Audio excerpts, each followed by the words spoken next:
আসসালামু আলাইকুম। আমি মাহফুজা আফরোজ। প্রিয় দর্শক, যে যেখান থেকেই দেখছেন সবাইকে শখে স্বাগত। আজকে আমি ডাল চাল ভিজানোর ঝামেলা ছাড়াই 10 মিনিটে কিভাবে দোসা বানানো যায় সেই রেসিপিটাই শেয়ার করছি। চলুন তাহলে শুরু করা যাক। সেজন্যে প্রথমে আমি নিয়েছি 1 কাপ সুজি, আর এই সুজিটাকে ব্লেন্ড করে নেব।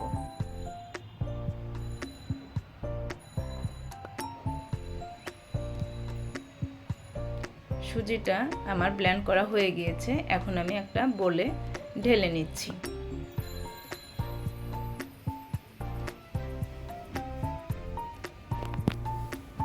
এখন এখানে দিয়ে দিচ্ছি 1 চা চামচ বেসন, আর দিয়ে দিব 1 চা চামচ চাউলের গুঁড়ো।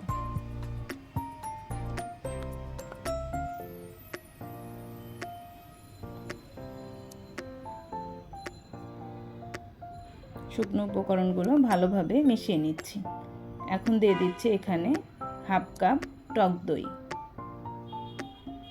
আপনারা যারা আমার চ্যানেলটিকে এখনও সাবস্ক্রাইব করেন নাই, প্লিজ আমার চ্যানেলটিকে সাবস্ক্রাইব করে আমার পাশে থাকবেন। আমার রেসিপিগুলো ভালো লেগে থাকলে প্লিজ একটা লাইক দিবেন। আর আমি এখানে 1 কাপ পানি দিয়ে এই গোলাটাকে গলে নিচ্ছি। এখানে 1 কাপ পানি হলেই হবে, আর পানিটা আমি নর্মাল তাপমাত্রার নিয়েছি। গোলাটা আমার ভালোভাবে গোলানো হয়ে গিয়েছে। এখন আমি ঢেকে 10 মিনিটের জন্য রেস্টে রেখে দিব। 10 মিনিট পর ফিরে আসলাম। এখন আমি এটাকে আর একটু ভালোভাবে বিট করে নিচ্ছি। বিট করা হয়ে গিয়েছে। এখন আমি এখানে স্বাদ মতো লবণ দিয়ে দিব।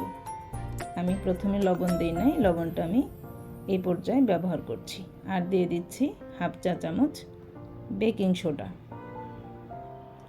এখন আমি ভালোভাবে মিশিয়ে নিচ্ছি।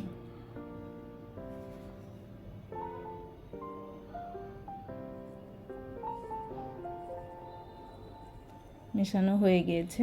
এখন আমি প্যানে অল্প পানি দিলাম। প্যানটা গরম হয়ে গেছে, সেজন্যে। প্যানটা যদি বেশি গরম হয়ে যায় তাহলে ঠান্ডা করে নিতে হবে। এখন দিয়ে দিচ্ছি অল্প একটু তেল ব্রাশ করে। এখন 1 হাতা ব্যাটার এভাবে ঘুরিয়ে ঘুরিয়ে দিয়ে দিলেই দোসাটা হয়ে যাবে। উপর দিয়ে আমি একটু তেল ব্রাশ করে দিচ্ছি। আর প্যানটা যদি বেশি গরম থাকে তাহলে দোসাটা ঘুরিয়ে দেওয়া যাবে না, হাতার সঙ্গে লেগে চলে আসবে। সেজন্য প্যানটা একটু ঠান্ডা করে নিতে হবে। দেখেন দোসাগুলো কত সুন্দর হয়েছে। ঠিক 10 মিনিটেই আপনারা এভাবে দোসাটা রেডি করে নিতে পারবেন। আর রেডি করে পরিবারের সঙ্গে উপভোগ করবেন। আপনারা সবাই ভালো থাকবেন, নিরাপদে থাকবেন। আমি এবং আমার পরিবারের জন্য দোয়া করবেন।